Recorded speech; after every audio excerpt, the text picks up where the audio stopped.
आज सकाळी ब्रह्ममुहूर्ताला उठून दिवसाची सुरुवात केली. नमस्कार मंडळी, ही माझी लग्नानंतरची पहिली हरतालिका असल्यामुळे खूपच खास होती. घर छान स्वच्छ केलं, डेकोरेशन केलं आणि आंघोळ करून निघाली गार्डनमध्ये पाने तोडायला. 16 प्रकारची पाने तोडून घरी आले. त्यानंतर देवघर स्वच्छ केलं आणि आंब्याचं तोरण लावलं.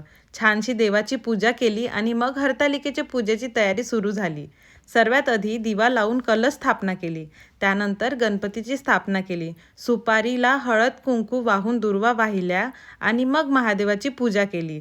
पूजेमध्ये 5 प्रकारची फळं ठेवली आणि माझी गौरीची स्थापना केली.